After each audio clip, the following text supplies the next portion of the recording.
The Life Divine by Sri Aurobindo.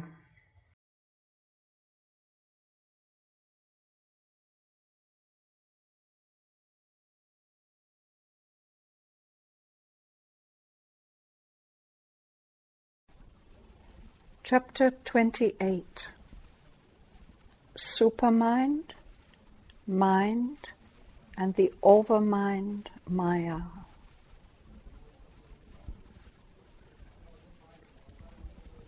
There is a permanent, a truth, hidden by a truth where the sun unyokes his horses. The 10 hundreds of his rays came together. That one, I saw the most glorious of the forms of the gods.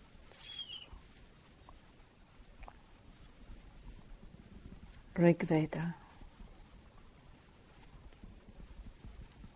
The face of truth is hidden by a golden lid. That remove, O fostering sun, for the law of the truth, for sight. O sun, O soul seer, marshal thy rays, gather them together. Let me see of thee thy happiest form of all. That conscious being everywhere, he am I. Ishopanishad. The truth, the right, the vast. Atharva Veda. It became both truth and falsehood. It became the truth, even all this that is. Taittiriya Upanishad.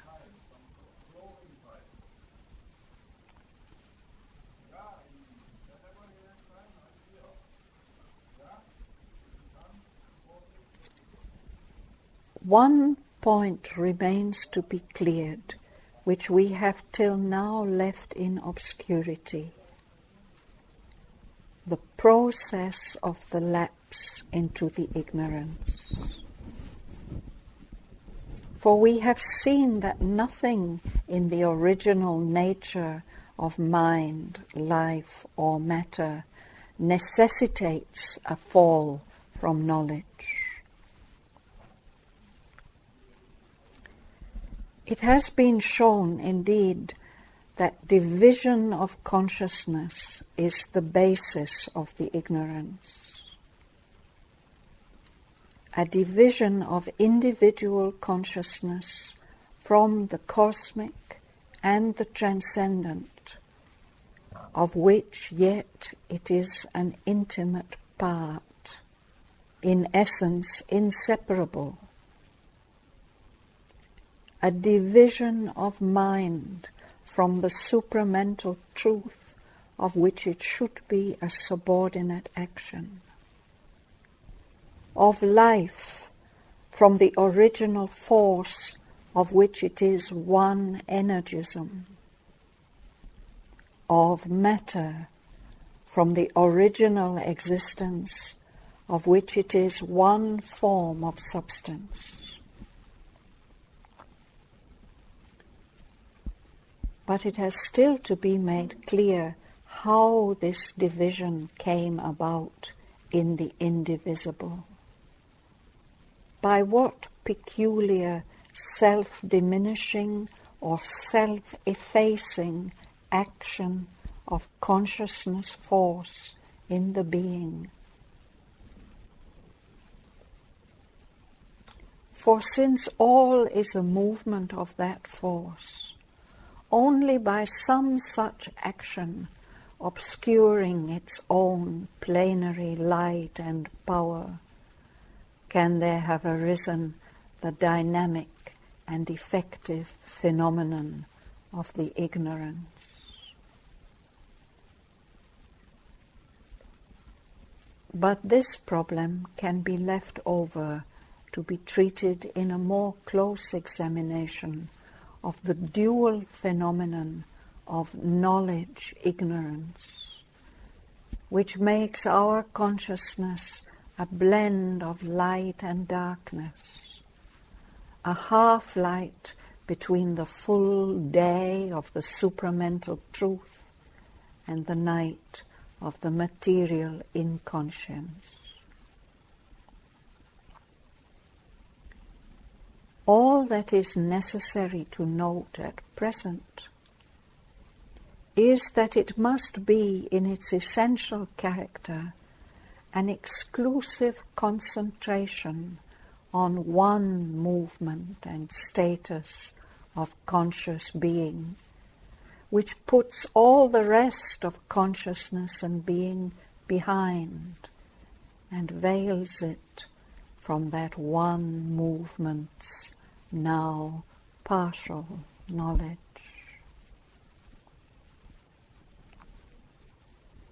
Still, there is one aspect of this problem which must be immediately considered. It is the gulf created between mind as we know it and the supramental truth consciousness, of which we have found mind in its origin to be a subordinate process. For this gulf is considerable, and if there are no gradations between the two levels of consciousness, a transition from one to the other, either in the descending involution of spirit into matter, or the corresponding evolution in matter of the concealed grades leading back to the spirit, seems in the highest degree improbable, if not impossible.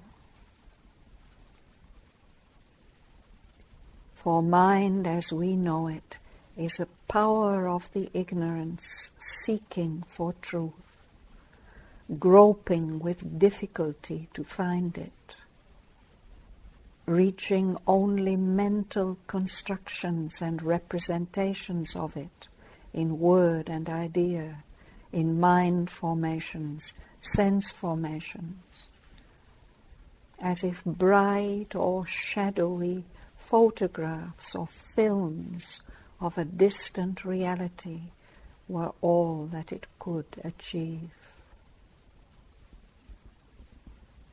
Supermind, on the contrary, is in actual and natural possession of the truth, and its formations are forms of the reality, not constructions, representations, or indicative figures.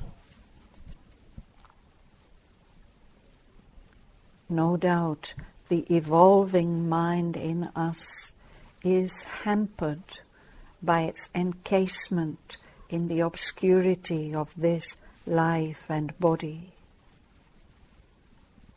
And the original mind principle in the involutionary descent is a thing of greater power to which we have not fully reached, able to act with freedom in its own sphere or province, to build more revelatory constructions, more minutely inspired formations, more subtle and significant embodiments, in which the light of truth is present and palpable. But still, that too is not likely to be essentially different in its characteristic action, for it too is a movement into the ignorance, not a still unseparated portion of the truth consciousness.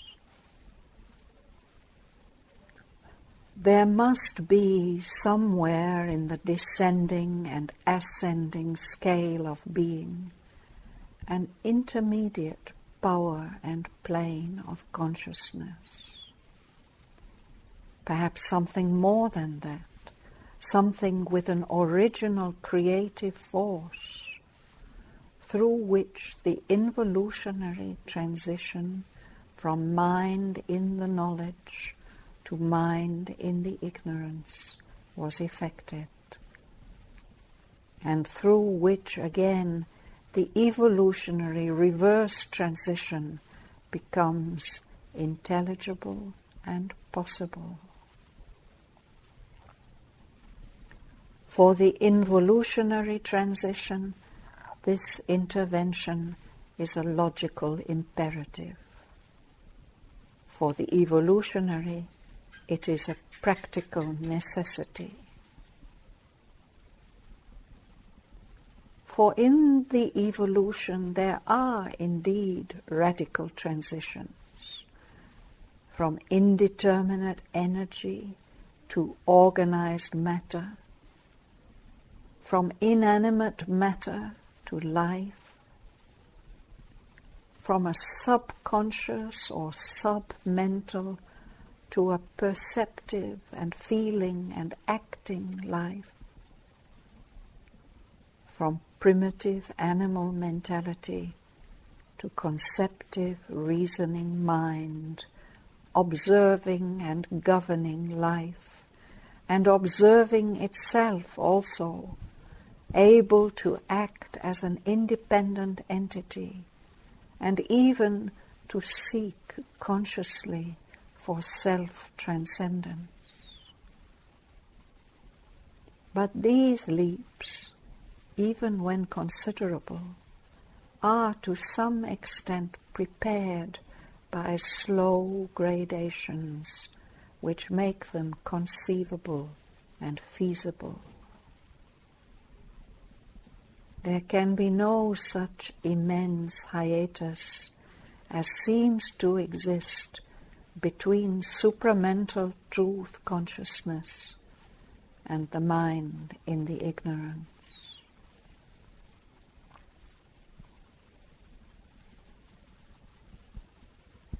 But if such intervening gradations exist, it is clear that they must be superconscient to human mind, which does not seem to have in its normal state any entry into these higher grades of being. Man is limited in his consciousness by mind, and even by a given range or scale of mind. What is below his mind, submental or mental but neither to his scale, readily seems to him subconscious or not distinguishable from complete inconscience. What is above it is to him superconscious. He is almost inclined to regard it as void of awareness, a sort of luminous inconscience. Just as he is limited to a certain scale of sounds or of colors, and what is above or below that scale is to him inaudible and invisible, or at least indistinguishable, so is it with his scale of mental consciousness, confined at either extremity by an incapacity which marks his upper and his nether limit. He has no sufficient means of communication even with the animal, who is his mental congener, though not his equal. And he is even capable of denying mind or real consciousness to it, because its modes are other and narrower than those with which, in himself and his kind, he is familiar.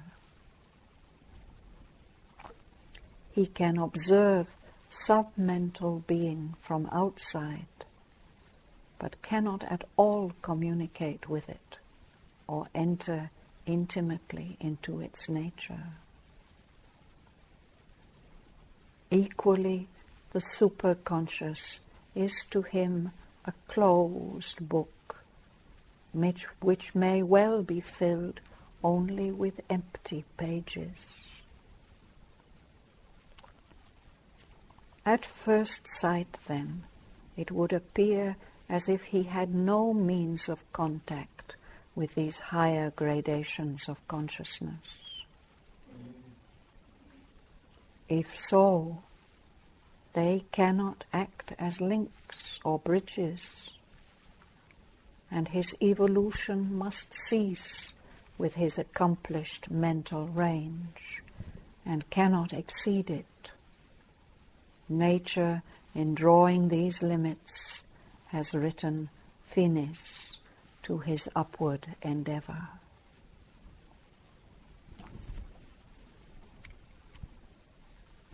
But when we look more closely, we perceive that this normality is deceptive, and that in fact there are several directions in which human mind reaches beyond itself, tends towards self-exceeding. These are precisely the necessary lines of contact, or veiled or half-veiled passages which connect it with higher grades of consciousness of the self-manifesting spirit.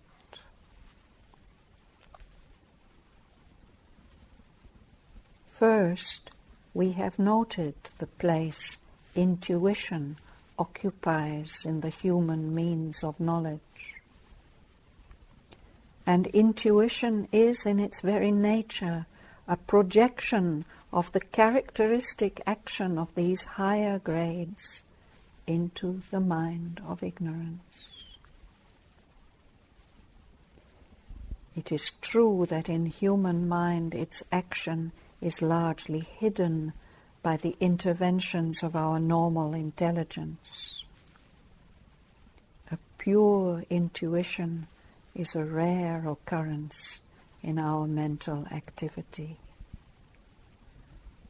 For what we call by the name is usually a point of direct knowledge, which is immediately caught and coated over with mental stuff, so that it serves only as an invisible or a very tiny nucleus of a crystallization which is in its mass intellectual or otherwise mental in character. Or else the flash of intuition is quickly replaced or intercepted before it has a chance of manifesting itself by a rapid, imitative mental movement, insight, or quick perception, or some swift leaping process of thought, which owes its appearance to the stimulus of the coming intuition, but obstructs its entry, or covers it with a substituted mental suggestion, true or erroneous, but in either case not the authentic intuitive movement.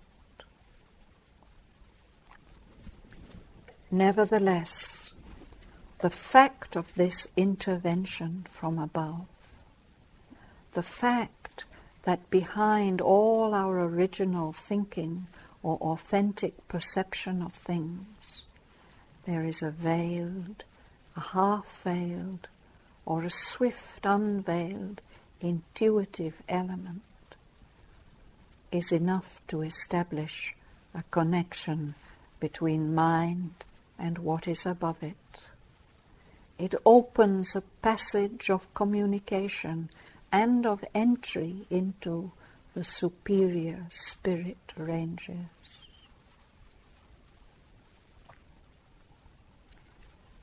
There is also the reaching out of mind to exceed the personal ego limitation, to see things in a certain impersonality and universality. Impersonality is the first character of cosmic self. Universality, non-limitation by the single or limiting point of view, is the character of cosmic perception and knowledge. This tendency is therefore a widening, however rudimentary, of these restricted mind areas towards cosmicity, towards a quality which is the very character of the higher mental planes, towards that superconscient cosmic mind which, we have suggested, must, in the nature of things, be the original mind action, of which ours is only a derivative and inferior process. Again, there is not an entire absence of penetration from above into our mental limits.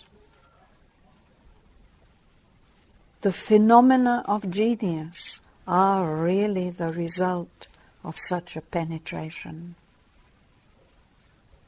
Veiled, no doubt, because the light of the superior consciousness not only acts within narrow limits, usually in a special field, without any regulated separate organization of its characteristic energies, often indeed quite fitfully, erratically, and with a supernormal or abnormal, irresponsible governance. But also, in entering the mind, it subdues and adapts itself to mind substance, so that it is only a modified or diminished dynamis that reaches us. Not all the original divine luminosity of what might be called the overhead consciousness beyond us. Still, the phenomena of inspiration, of revelatory vision, or of intuitive perception and intuitive discernment, surpassing our less illumined or less powerful normal mind action, are there, and their origin is unmistakable. Finally, there is the vast and multitudinous field of mystic and spiritual experience. And here the gates already lie wide open to the possibility of extending our consciousness beyond its present limits. Unless, indeed, by an obscurantism that refuses to inquire, or an attachment to our boundaries of mental normality, we shut them or turn away from the vistas they open before us. But in our present investigation, we cannot afford to neglect the possibilities which these domains of mankind's endeavor bring near to us, or the added knowledge of oneself and of the veiled reality which is their gift to human mind. The greater light which arms them with the right to act upon us and is the innate power of their existence. There are two successive movements of consciousness, difficult but well within our capacity, by which we can have access to the superior gradations of our conscious existence. There is first a movement inward, by which, instead of living in our surface mind, we break the wall between our external and our now subliminal self. This can be brought about by a gradual effort and discipline, or by a vehement transition, sometimes a forceful involuntary rupture. The latter by no means safe for the limited human mind, accustomed to live securely only within its normal limits. But in either way, safe or unsafe, the thing can be done. What we discover within this secret part of ourselves is an inner being, a soul, an inner mind, an inner life, an inner subtle physical entity, which is much larger in its potentialities, more plastic, more powerful, more capable of a manifold knowledge and dynamism than our surface mind, life, or body. Especially, it is capable of a direct communication with the universal forces, movements, objects of the cosmos.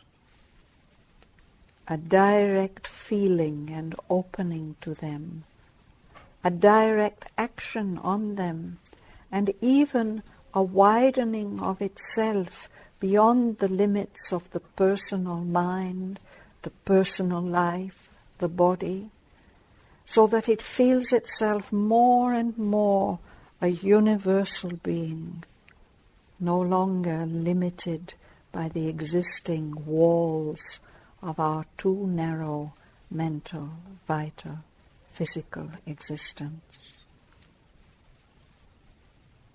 This widening can extend itself to a complete entry into the consciousness of cosmic mind, into unity with the universal life, even into a oneness with universal matter.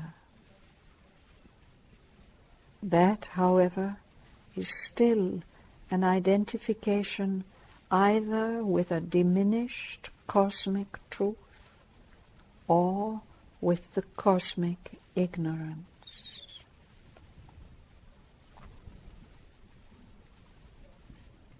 But once this entry into the inner being is accomplished, the inner self is found to be capable of an opening, an ascent upwards into things beyond our present mental level. That is the second spiritual possibility in us. The first, most ordinary result is a discovery of a vast, static, and silent self, which we feel to be our real or our basic existence, the foundation of all else that we are. There may be even an extinction, a nirvana both of our active being and of the sense of self, into a reality that is indefinable and inexpressible. But also we can realize that this self is not only our own spiritual being, but the true self of all others. It presents itself then as the underlying truth of cosmic existence. It is possible to remain in a nirvana of all individuality, to stop at a static realization, or regarding the cosmic movement as a superficial play or illusion imposed on the silent self, to pass into some supreme, immobile and immutable status beyond the universe.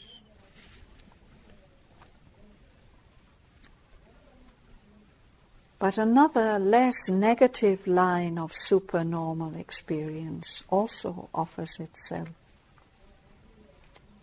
For there takes place a large dynamic descent of light, knowledge, power, bliss, or other supernormal energies into our self of silence. And we can ascend too into higher regions of the spirit, where its immobile status is the foundation of those great and luminous energies. It is evident in either case that we have risen beyond the mind of ignorance into a spiritual state. But in the dynamic movement, the resultant greater action of consciousness force may present itself either simply as a pure spiritual dynamis, not otherwise determinate in its character, or it may reveal a spiritual mind range, where mind is no longer ignorant of the reality. Not yet a supermind level, but deriving from the supramental truth consciousness, and still luminous with something of its knowledge.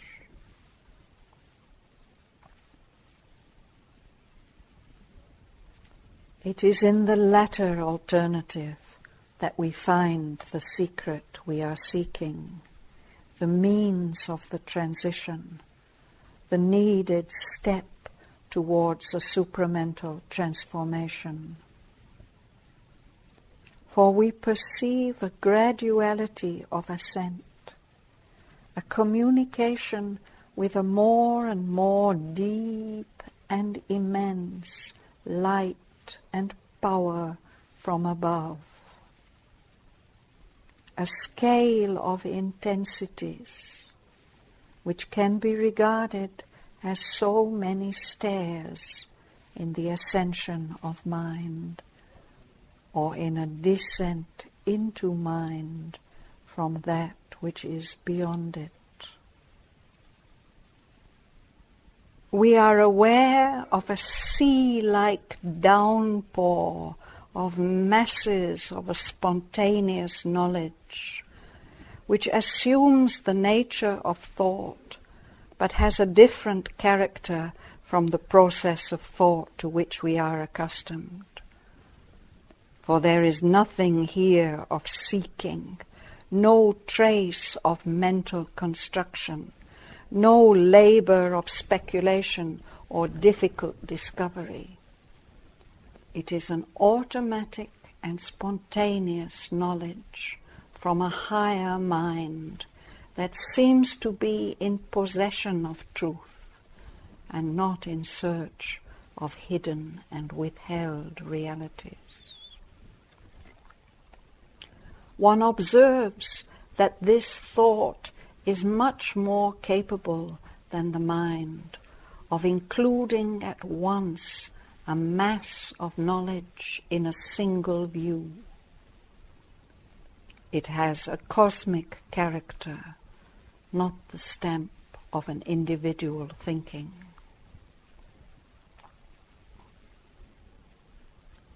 Beyond this truth thought, we can distinguish a greater illumination, instinct with an increased power and intensity and driving force, a luminosity of the nature of truth sight,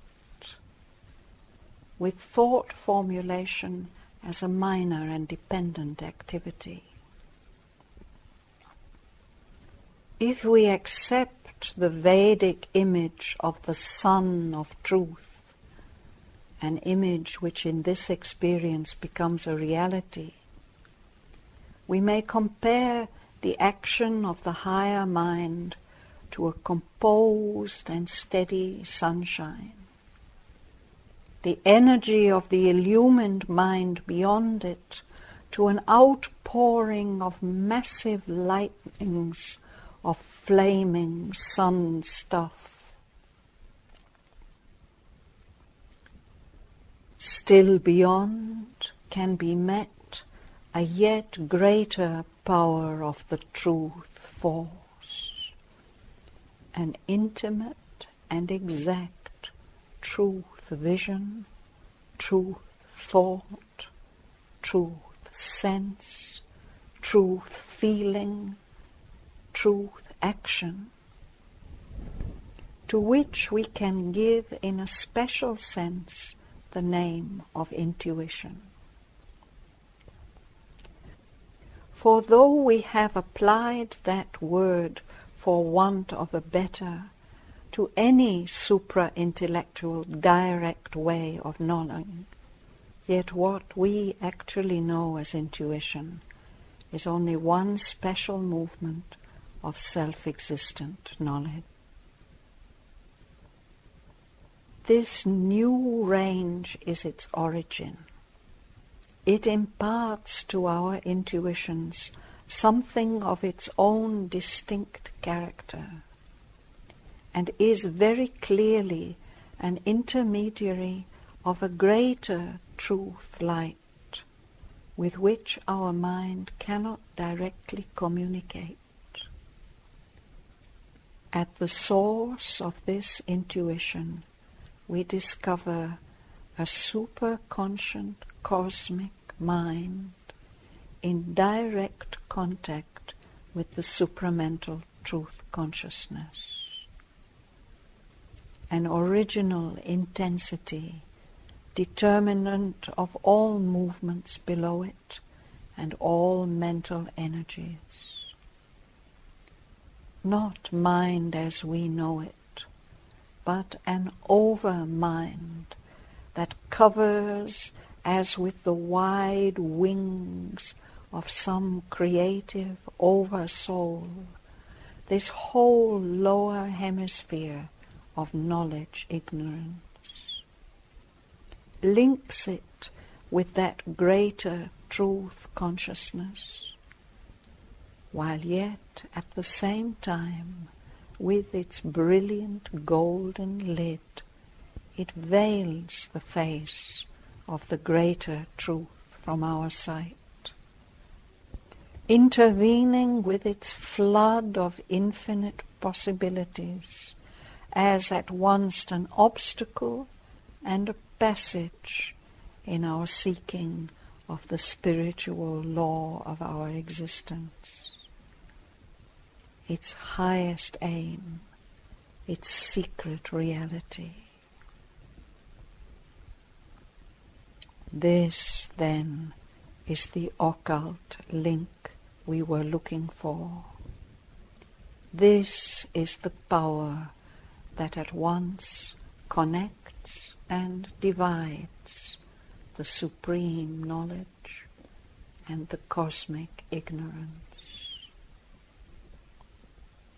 In its nature and law, the Overmind is a delegate of the Supermind consciousness. It's delegate to the ignorance. Or we might speak of it as a protective double, a screen of dissimilar similarity, through which Supermind can act indirectly on an ignorance whose darkness could not bear or receive the direct impact of a supreme light. Even it is by the projection of this luminous Overmind corona that the diffusion of a diminished light in the ignorance and the throwing of that contrary shadow which swallows up in itself all light, the inconscience, became at all possible.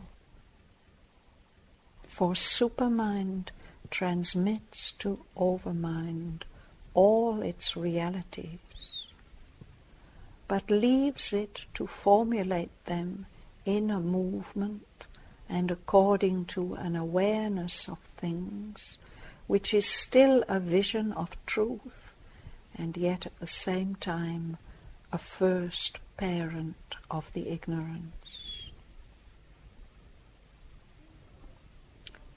A line divides Supermind and Overmind, which permits a free transmission, allows the lower power to derive from the higher power all it holds or sees, but automatically compels a transitional change in the passage.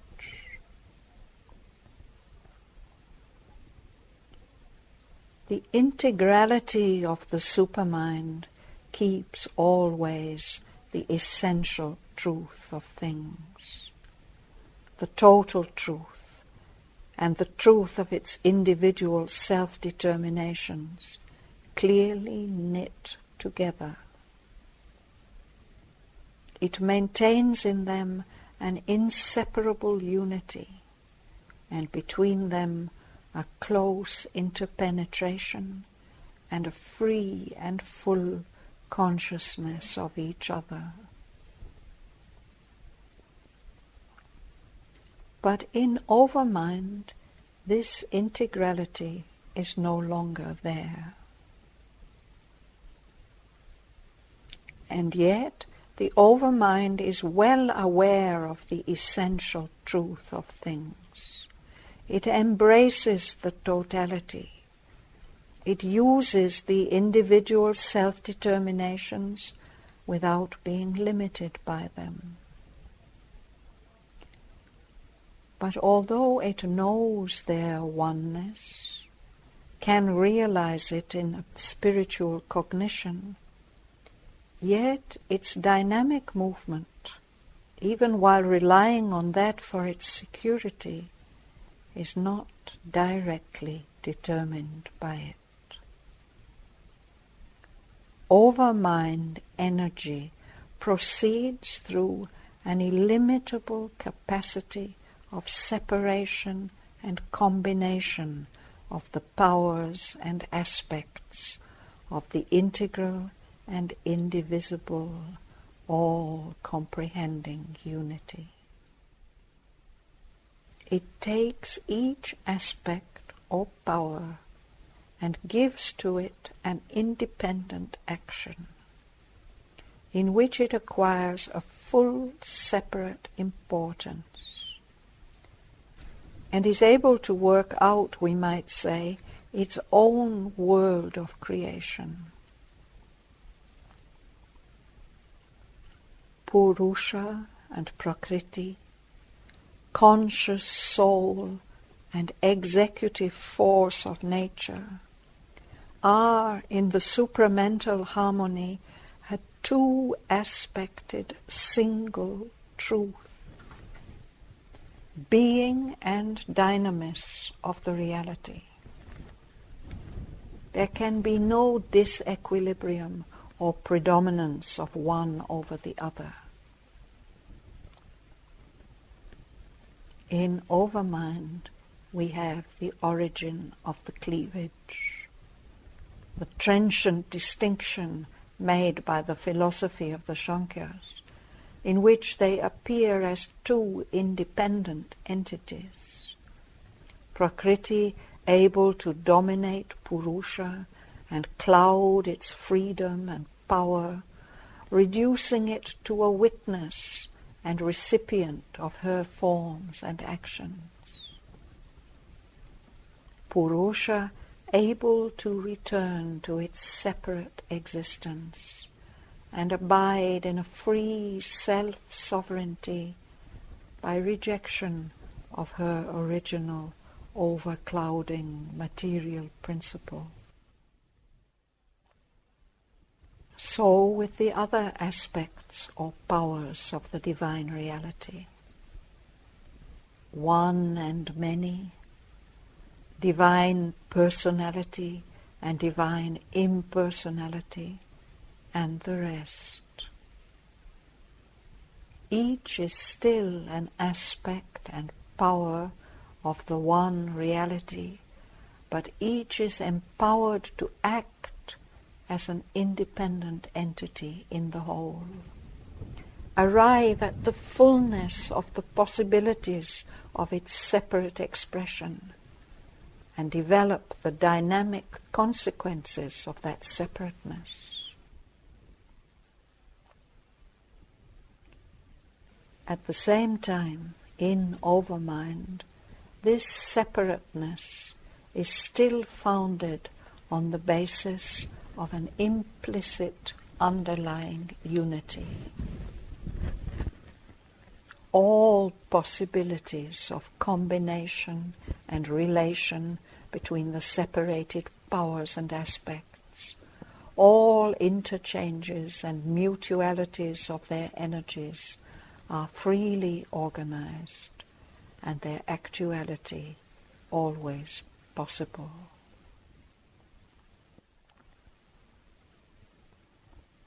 If we regard the powers of the reality as so many Godheads, we can say that the Overmind releases 1,000,000 Godheads into action, each empowered to create its own world, each world capable of relation, communication, and interplay with the others.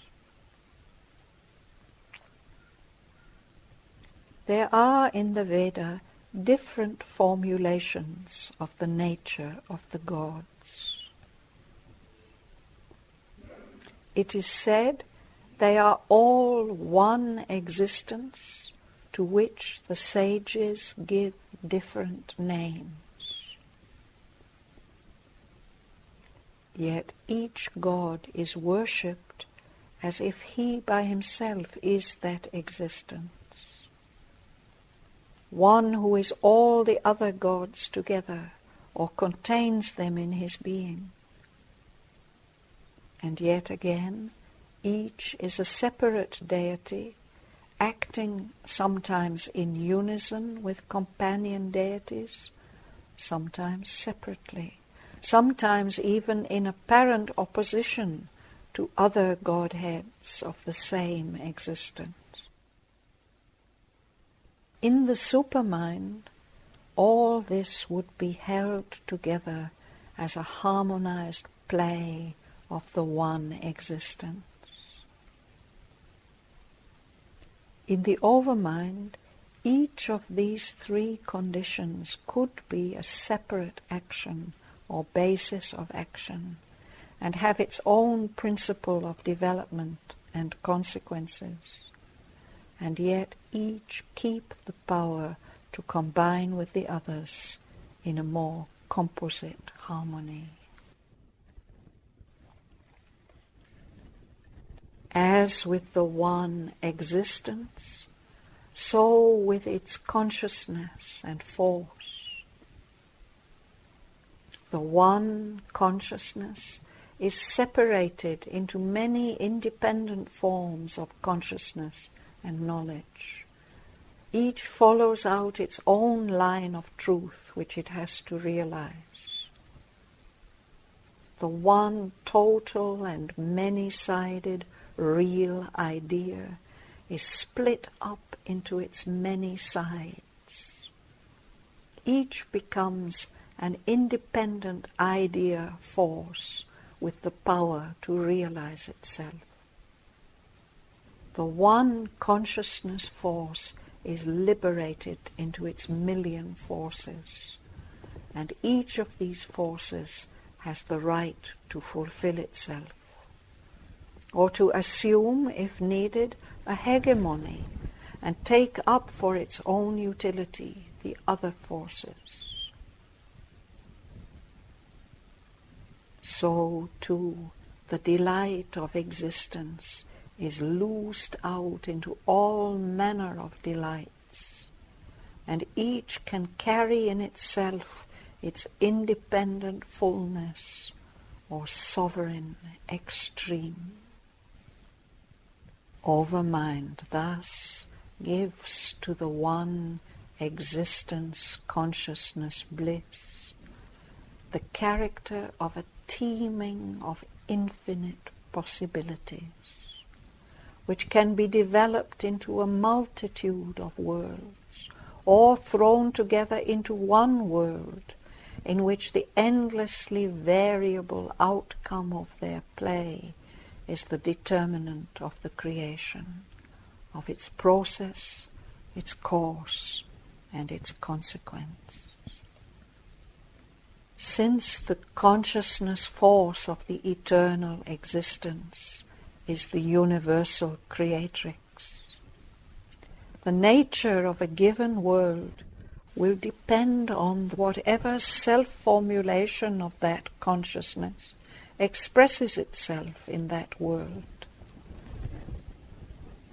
Equally, for each individual being, his seeing or representation to himself of the world he lives in will depend on the poise or make which that consciousness has assumed in him. Our human mental consciousness sees the world in sections cut by the reason and sense, and put together in a formation which is also sectional. The house it builds is planned to accommodate one or another generalized formulation of truth, but excludes the rest or admits some only as guests or dependents in the house.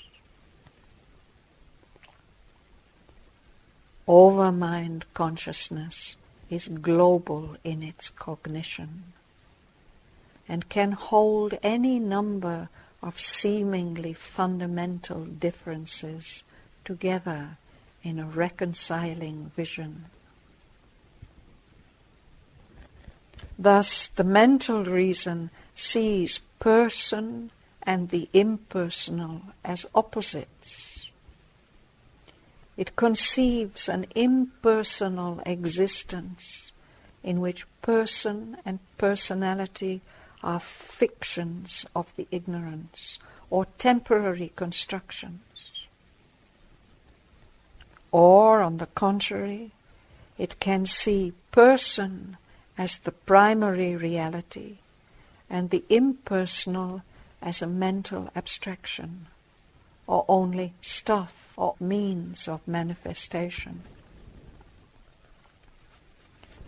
To the overmind intelligence, these are separable powers of the one existence, which can pursue their independent self-affirmation and can also unite together their different modes of action, creating both in their independence and in their union, different states of consciousness and being, which can be all of them valid and all capable of coexistence.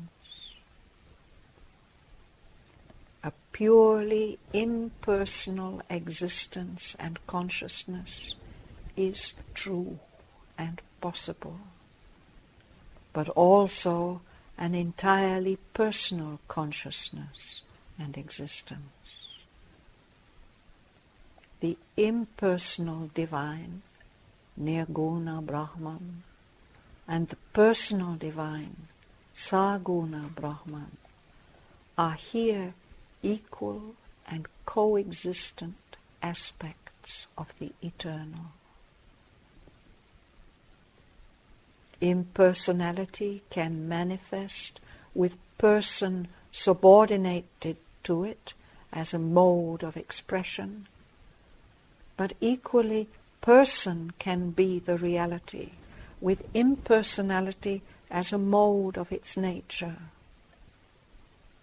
Both aspects of manifestation face each other in the infinite variety of conscious existence.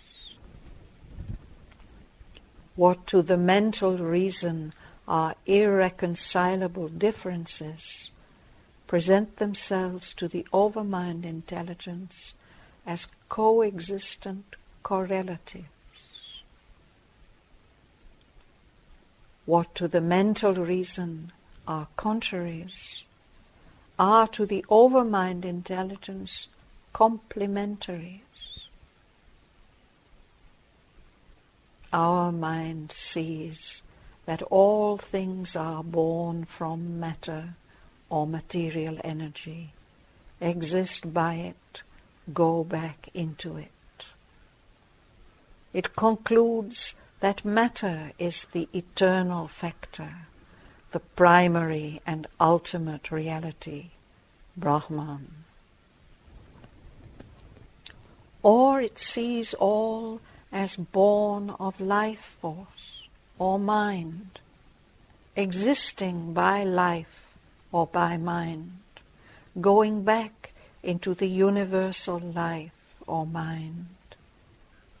And it concludes that this world is a creation of the cosmic life force or of a cosmic mind or logos.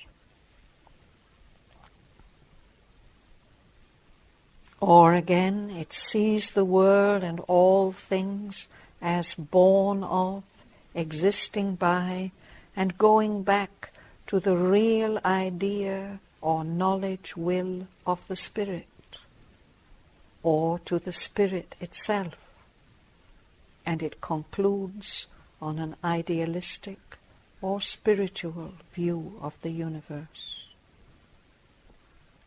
It can fix on any of these ways of seeing, but to its normal separative vision, each way excludes the others. Overmind consciousness perceives that each view is true of the action of the principle it erects. It can see that there is a material world formula, a vital world formula, a mental world formula, a spiritual world formula, and each can predominate in a world of its own, and at the same time all can combine in one world as its constituent powers. The self-formulation of conscious force on which our world is based, as an apparent inconscience that conceals in itself a supreme conscious existence and holds all the powers of being together in its inconscient secrecy. A world of universal matter realizing in itself life, mind, overmind, supermind, spirit, each of them in its turn taking up the others as means of its self-expression.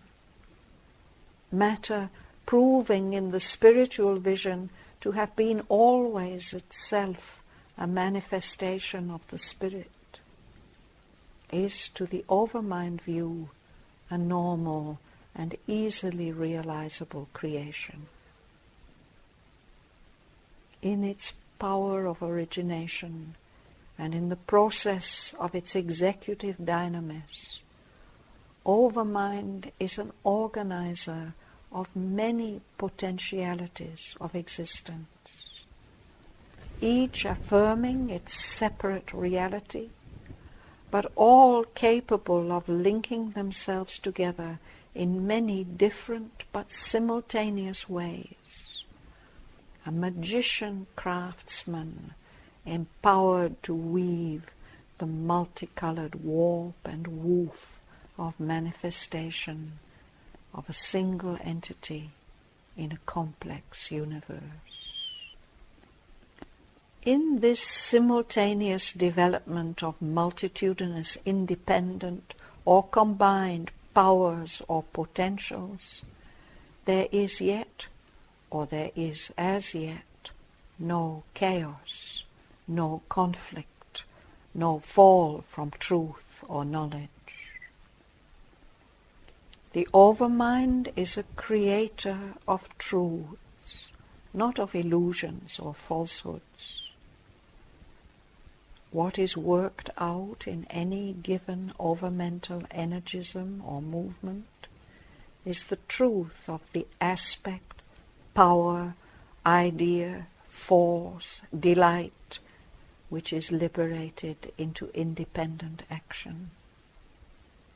The truth of the consequences of its reality in that independence. There is no exclusiveness asserting each as the sole truth of being, or the others as inferior truths. Each God knows all the gods and their place in existence. Each idea admits all other ideas and their right to be. Each force concedes a place to all other forces and their truth and consequences. No delight of separate fulfilled existence or separate experience denies or condemns the delight of other existence or other experience. The overmind is a principle of cosmic truth, and a vast and endless Catholicity is its very spirit. Its energy is an all-dynamism as well as a principle of separate dynamisms. It is a sort of inferior supermind, although it is concerned predominantly not with absolutes, but with what might be called the dynamic potentials or pragmatic truths of reality, or with absolutes mainly for their power of generating pragmatic or creative values. Although, too, its comprehension of things is more global than integral, since its totality is built up of global wholes, or constituted by separate independent realities uniting or coalescing together. And although the essential unity is grasped by it and felt to be basic of things and pervasive in their manifestation, but no longer, as in the supermind, their intimate and ever-present secret, their dominating continent, the overt, constant builder of the harmonic whole of their activity and nature. If we would understand the difference of this global overmind consciousness from our separative and only imperfectly synthetic mental consciousness, we may come near to it if we compare the strictly mental with what would be an over-mental view of activities in our material universe. To the overmind, for example, all religions would be true as developments of the one eternal religion. All philosophies would be valid, each in its own field, as a statement of its own universe view from its own angle. All political theories with their practice would be the legitimate working out of an idea force, with its right to application and practical development in the play of the energies of nature. In our separative consciousness, imperfectly visited by glimpses of Catholicity and universality, these things exist as opposites. Each claims to be the truth and taxes the others with error and falsehood. Each feels impelled to refute or destroy the others in order that itself alone may be the truth and live. At best, each must claim to be superior, admit all others only as inferior truth expressions. An over-mental intelligence would refuse to entertain this conception or this drift to exclusiveness for a moment. It would allow all to live as necessary to the whole, or put each in its place in the whole, or assign to each its field of realization or of endeavor. This is because in us consciousness has come down completely into the divisions of the ignorance. Truth is no longer either an infinite or a cosmic whole with many possible formulations, but a rigid affirmation holding any other affirmation to be false, because different from itself and entrenched in other limits. Our mental consciousness can indeed arrive in its cognition at a considerable approach towards a total comprehensiveness and Catholicity. But to organize that in action and life seems to be beyond its power. Evolutionary mind, manifest in individuals or collectivities, throws up a multiplicity of divergent viewpoints, divergent lines of action, and lets them work themselves out side by side or in collision or in a certain intermixture. It can make selective harmonies, but it cannot arrive at the harmonic control of a true totality.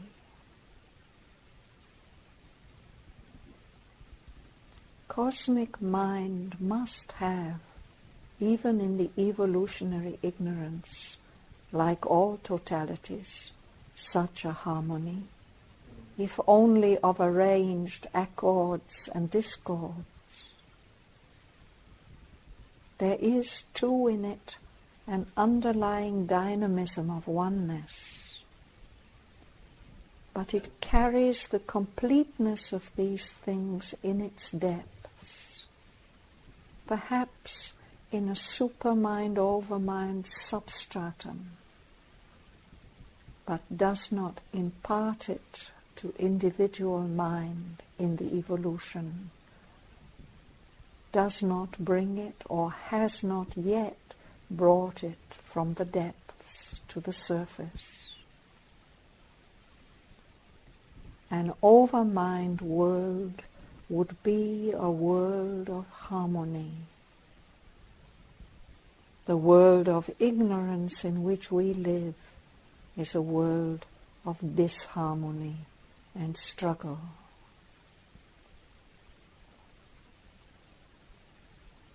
And still, we can recognize at once in the overmind the original cosmic Maya. Not a Maya of ignorance, but a Maya of knowledge. Yet a power which has made the ignorance possible, even inevitable. For if each principle loosed into action must follow its independent line and carry out its complete consequences, the principle of separation must also be allowed its complete course and arrive at its absolute consequence. This is the inevitable descent, facilis descensus, which consciousness, once it admits the separative principle, follows till it enters by obscuring infinitesimal fragmentation to Jena into the material inconscience, the inconscient ocean of the Rig Veda. And if the one is born from that by its own greatness, it is still at first concealed by a fragmentary separative existence and consciousness which is ours, and in which we have to piece things together to arrive at a whole.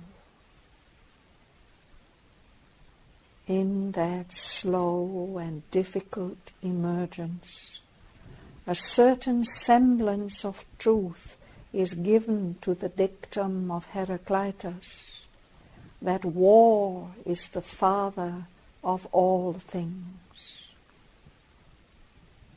For each idea, force, separate consciousness, living being, by the very necessity of its ignorance, enters into collision with others, and tries to live and grow and fulfill itself by independent self-assertion, not by harmony with the rest of existence.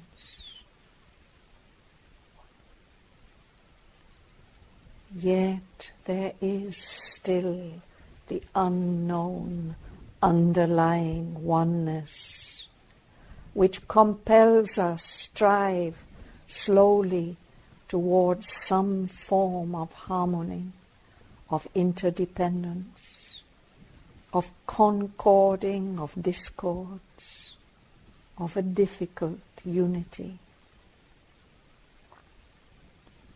But it is only by the evolution in us of the concealed, superconscient powers of cosmic truth, and of the reality in which they are one, that the harmony and unity we strive for can be dynamically realized in the very fibre of our being and all its self-expression, and not merely in imperfect attempts, incomplete constructions, ever-changing approximations. The higher ranges of spiritual mind have to open upon our being and consciousness. And also that which is beyond even spiritual mind must appear in us if we are to fulfill the divine possibility of our birth into cosmic existence.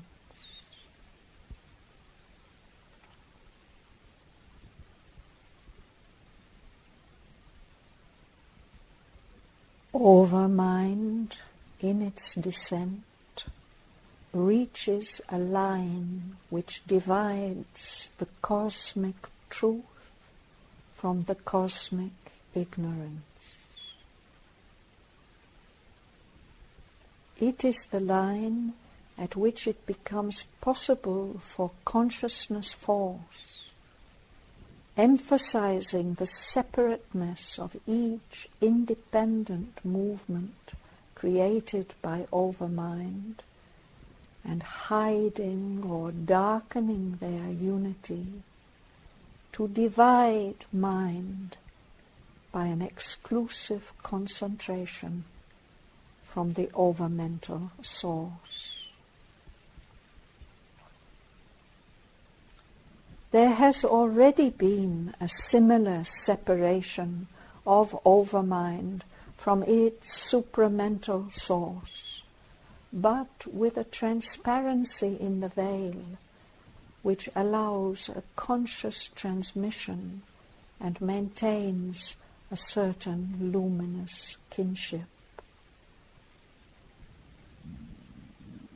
But here the veil is opaque, and the transmission of the Overmind motives to the mind is occult and obscure.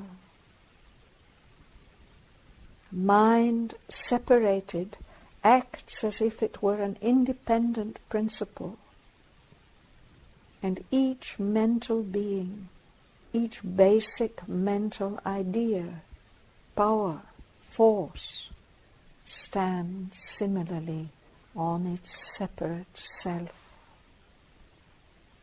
If it communicates or combines with or contacts others, it is not with the Catholic universality of the Overmind movement on a basis of underlying oneness, but as independent units joining to form a separate constructed whole.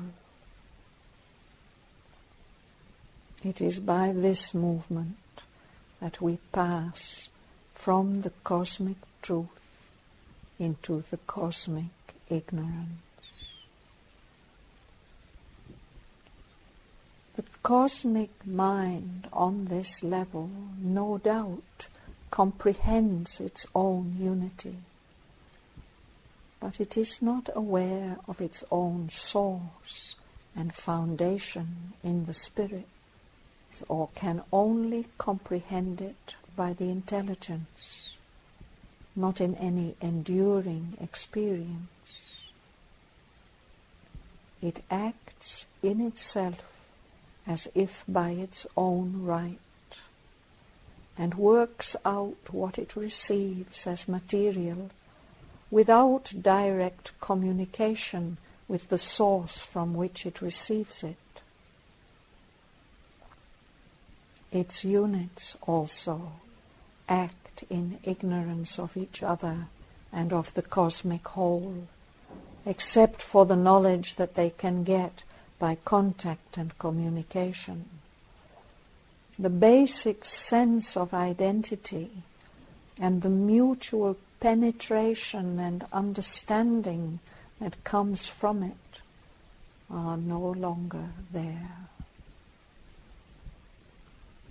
all the actions of this mind energy proceed on the opposite basis of the ignorance and its divisions.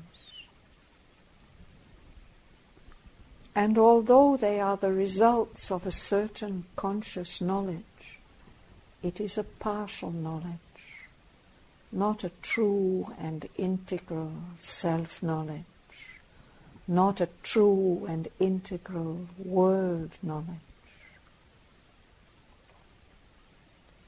This character persists in life and in subtle matter, and reappears in the gross material universe, which arises from the final lapse into the inconscience.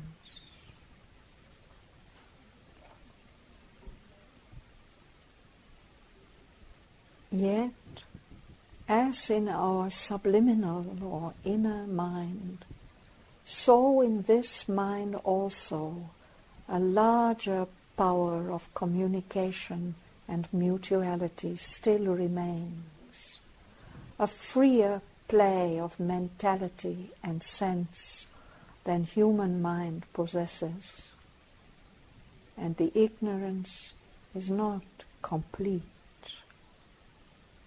A conscious harmony, an interdependent organization of right relations is more possible. Mind is not yet perturbed by blind life forces or obscured by irresponsive matter. It is a plane of ignorance, but not yet of falsehood or error. Or at least the lapse into falsehood and error is not yet inevitable. This ignorance is limitative, but not necessarily falsificative. There is limitation of knowledge, an organization of partial truths, but not a denial or opposite of truth or knowledge.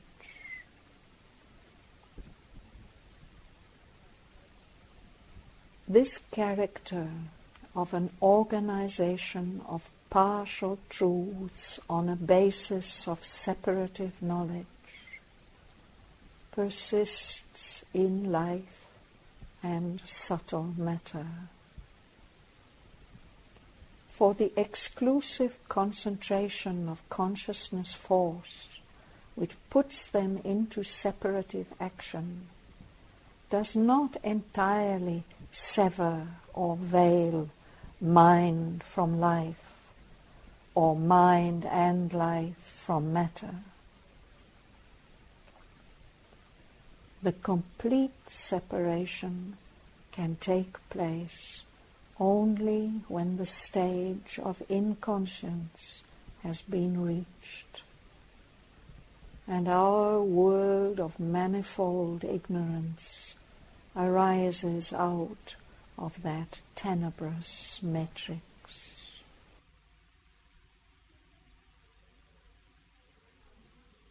These other still conscient stages of the involution are indeed organizations of conscious force in which each lives from his own center, follows out his own possibilities, and the predominant principle itself, whether mind, life, or matter, works out things on its own independent basis. But what is worked out are truths of itself, not illusions or a tangle of truth and falsehood, knowledge and ignorance. But when, by an exclusive concentration on force and form. Consciousness force seems phenomenally to separate consciousness from force, or when it absorbs consciousness in a blind sleep, lost in form and force. Then consciousness has to struggle back to itself by a fragmentary evolution which necessitates error and makes falsehood inevitable. Nevertheless, these things too are not illusions that have sprung out of an original non-existence. They are, we might say, the unavoidable truths of a world born out of inconscience. For the ignorance is still, in reality, a knowledge seeking for itself behind the original mask of inconscience. It misses and finds. Its results, natural and even inevitable on their own line, are the true consequence of the lapse. In a way, even the right working of the recovery from the lapse. Existence plunging into an apparent non-existence. Consciousness into an apparent inconscience. Delight of existence into a vast cosmic insensibility are the first result of the fall.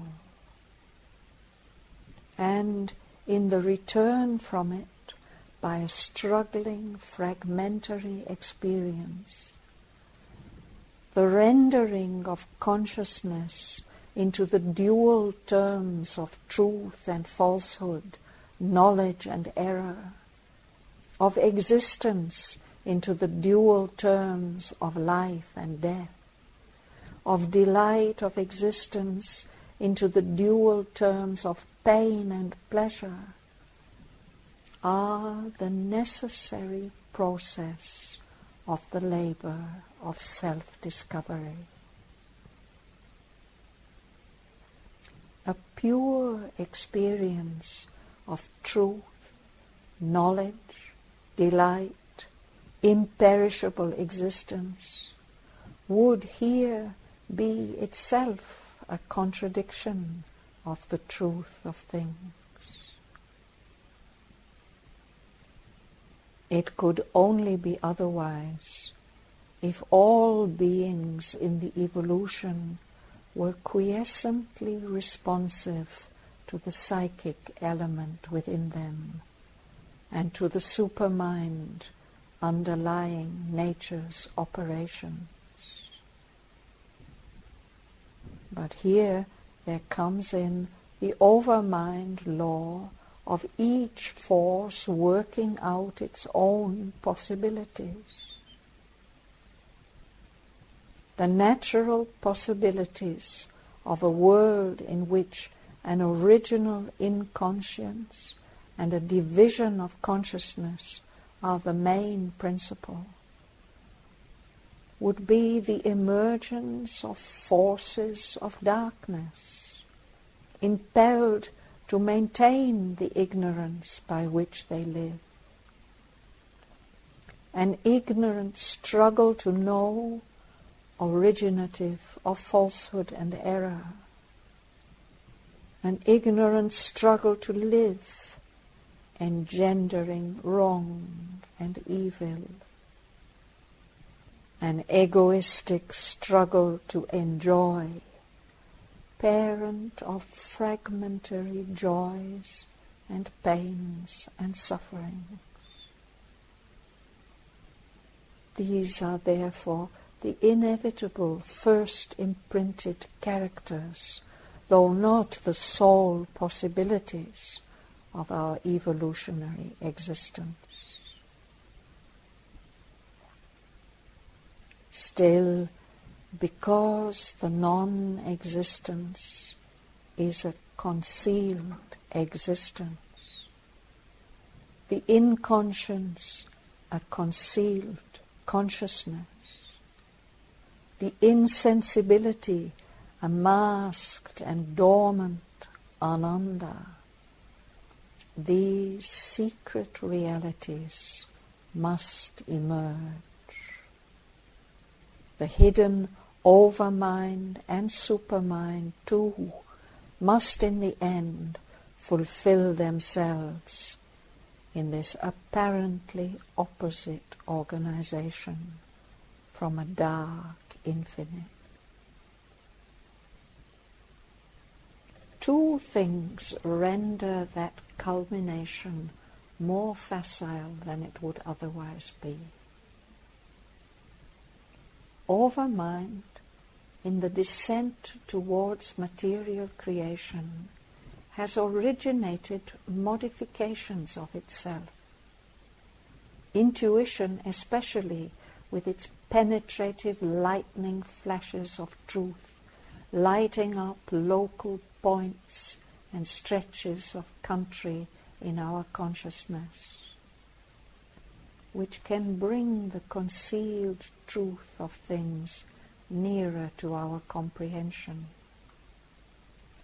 And by opening ourselves more widely, first in the inner being, and then as a result in the outer surface self also, to the messages of these higher ranges of consciousness, by growing into them, we can become ourselves also intuitive and overmental beings, not limited by the intellect and sense, but capable of a more universal comprehension and a direct touch of truth in its very self and body.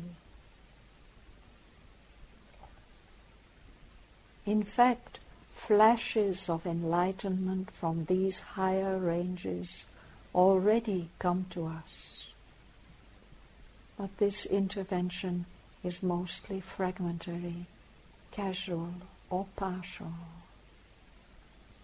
We have still to begin to enlarge ourselves into their likeness and organize in us the greater truth activities of which we are potentially capable.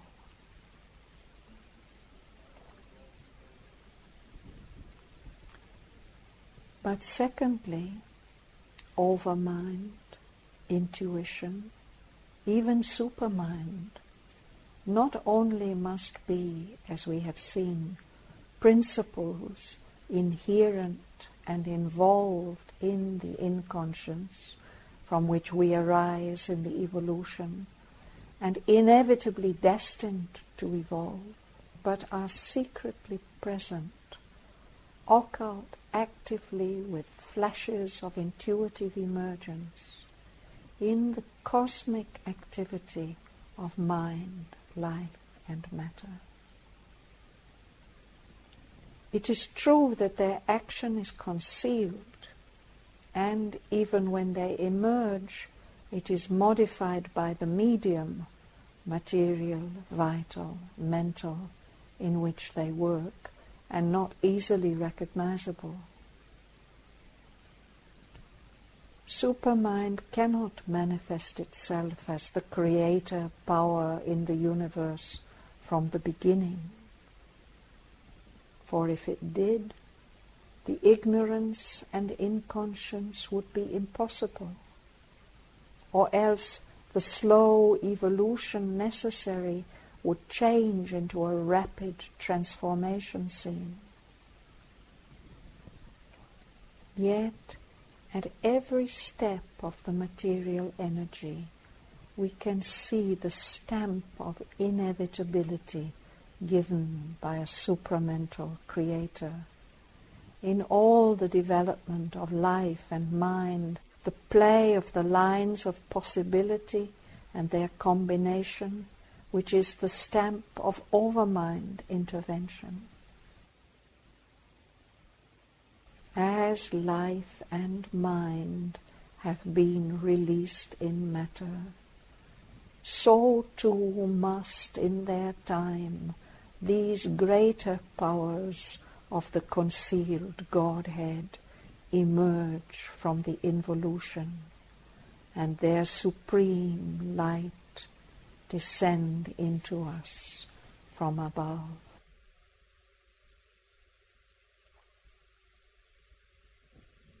A divine life in the manifestation is then not only possible as the high result and ransom of our present life in the ignorance, but if these things are as we have seen them, it is the inevitable outcome and consummation of nature's evolutionary endeavor.